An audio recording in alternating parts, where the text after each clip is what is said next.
This Sixers season simply cannot be real. Just when we had fully accepted that we are in tank mode, that this Sixers team is trying to capture the flag, to join the race for ace, that the fate was accepted on the season, Paul George had other plans and could absolutely derail this entire master plan designed by this Sixers team. That we've bought into the belief of adding a high caliber talent in this draft could connect the two timelines, could pave this way to this next era of Sixers basketball. But no, not on Paul George's watch. That he now, at this point of the season, now that we are down 17 games below 500 entering the loss to the Knicks, Paul George decided he had to make a change up. And we got this announcement from Podcast P here saying, breaking, Paul George is taking a break from podcasting to focus on a championship. Quote, I want to let the Podcast P family know that after today's episode with Dwight, I plan to take a break from the pod just to focus on getting my body right, getting mentally right, and, help this squad make a push towards our goal to finish the season and give ourselves a chance to be in contention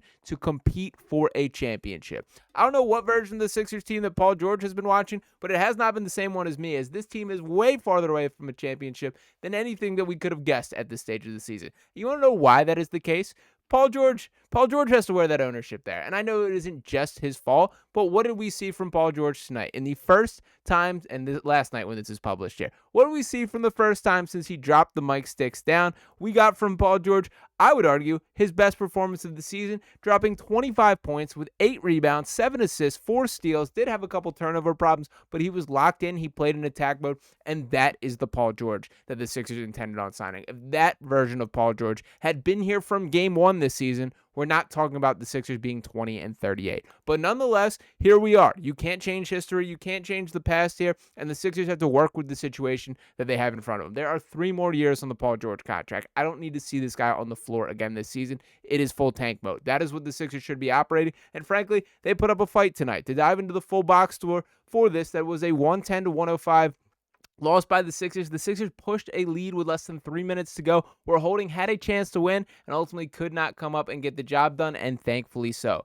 Tyrese Maxey, 30 points tonight. He shot 0 of 10 from 3. And another guy that I want to see shut down from the air, as he's complaining about a finger issue that he's dealing with and having some issues with that. If he is playing through pain, there simply is no reason at this stage of the season. Let's take a look at those standings where this championship contender that we have not seen all season, the same Paul George that looked the reporters in the eye and said we have no signs of showing any sort of habits of a championship contender just days ago, is putting everything aside to now turn things around. To put aside his part-time job to put full effort into the one that is paying him $52 million to play basketball. That is what's going on with the Sixers organization, and this truly has a chance to derail anything. The margins are slim. To jump into the Tankathon odds for how things currently stand, the Sixers remain with the 6th best odds to get a top pick here. A 9% chance at the number 1 overall pick, a 37.2% chance at a top 4 pick, and we really need them to get below the Raptors or above them in terms of odds here.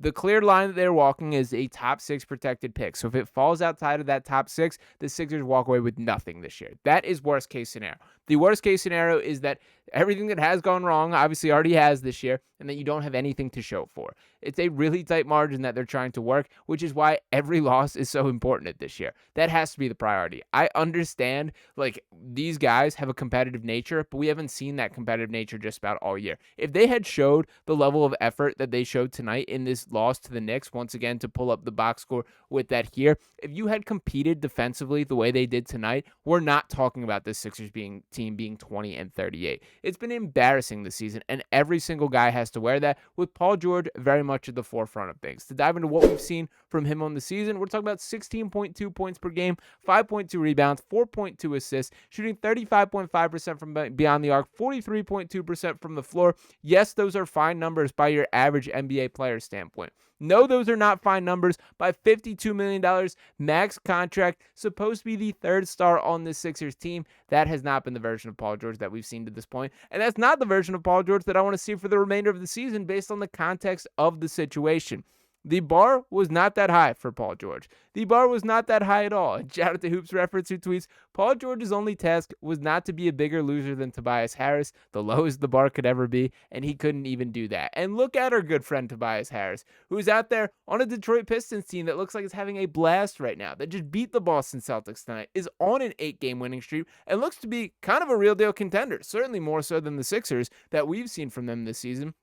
That is a team that is taking that next step. And shout out to Tobias, man. Like, I understand things did not work out here. What I will give Tobias credit for, he did buckle up, he did handle his business, and was at least there constantly. That has not fully been the case with Paul George. Now, I'm not going to push back and say that I would rather Tobias Harris on the Sixers team. There's still a world where Paul George, there is a ceiling level of Paul George's ability that Tobias Harris can't sniff. And that is why you take these type of swings that the Sixers do. But for Paul George specifically, man, the soul searching happened far too late in the season. Where was this version of you from day one this season? And for Paul George specifically, to speak on kind of the outlook for it, what I saw from him early on in the year is a guy who tried too hard to fit in, that he wanted to not step on toes. He was trying to be really careful, deferring to shots to Tyrese Maxey, to Joel Embiid whenever he was on the floor there.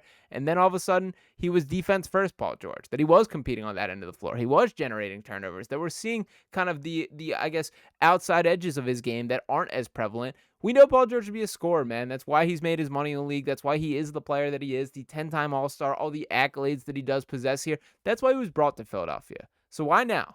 At 75% of the way through the season, like 20-ish games to go, are you now turning it into gear? What happened to that at the start of the season? What happened to that at any stretch? If you had flipped the switch in this in a month ago, we're probably talking about a different outlook. But nonetheless, the situation is what the situation is. Now, as far as Paul George and the podcast as a whole, I really don't care. Like, in general, I don't have an issue with him doing it. But what I don't love here is kind of the concept. Let's think about what exactly he's saying in this quote, what Paul George is saying in his retirement and him taking a break here. And to pull it up one more time, what he's either saying is that the podcast was taking up too much of my time, that I was not paying enough time to basketball, or I was not putting in enough work on my body. Like, then what was going on the whole rest of the year? Was that the issue? Was that a problem? Was it that you stepped away from the microphones and all of a sudden your mind's clear and can hoop? I don't think that is the case. And frankly, I think it's naive to believe that guys can't juggle both. Like, I wouldn't have an issue with Paul George. I think there's a world where maybe he just doesn't want to talk about how bad the Sixers are currently doing because they have been that bad. I was thinking about this from a wider perspective. If you're just a really NBA casual this year, like if you're a guy that isn't as locked in on a night-to-night basis, box score watch, pay attention a little bit, do you even know what team Paul George is on? I guarantee there's people out there who have no clue that Paul George is on the Sixers right now. And that is an indictment on both Paul George individually and the Sixers as a team for being straight up irrelevant this season. This has to be a lose out from here type tactic. I want to see Paul George shut down. I want to see him record as many podcasts as his heart desires, as long as it's not helping the Sixers team win basketball games, because the window to do that is gone. There is no appeal to winning games from here. You're just increasing your chances of just getting to the end and walking away with nothing. And for these play-in conversations, if you want to make this push and to pull up the exact standings, the Chicago Bulls, man, just refuse to take this last play-in spot. And that's a large reason why, for the larger duration of this season, I've talked myself into the Sixers can sneak in on a play-in chance and then see what happens from there. I still think the pathway to doing that is there if they really want to do that. Because as you can see in the standings, and they have not updated since the Bulls also lost tonight, but they're 2.5 games out of that 10 spot, that last seed. The Chicago Bulls do not want to take that last spot. They actively got worse at the trade deadline, moved the goalpost, and made your chances at dropping the standings higher. But the Sixers finding a way to lose more than them. They're now on an 8-game losing streak, their longest losing streak since the 2016 season. It's depressing stuff for the Sixers team, but this short-term turnaround spark even puts the organization in a worse spot in the long haul. So it's a difficult balance to walk here. I really think the best tactic is tell Paul George, you can be a full-time podcaster for the rest of the season. We don't want to see you on the floor. I was encouraged to see this version of Paul George scoring 25 points, playing in attack mode. That's the guy that they want to see.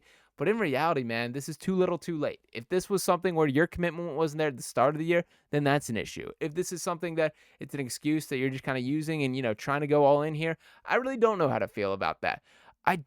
All the optics of it are as bad as possible. And what my honest feel in the Paul George situation, I think this is a guy who's really trying to fit in Philly, to have that, even this playing through injuries and all the issues, him kind of doing it in a way.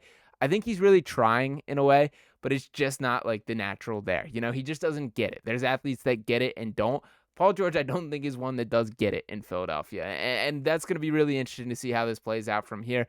The best thing in the world that happened to the Sixers was the Eagles winning a Super Bowl, and that there is not this extraordinary amount of pressure on them, that it does feel like more so than I can ever remember with the Sixers. It isn't like ready to burn them in the stakes the way that the intentions are. I understand, like, obviously the goals for this season are out the window, but you still have a lot of questions to ask at the end of this offseason or the end of this regular season.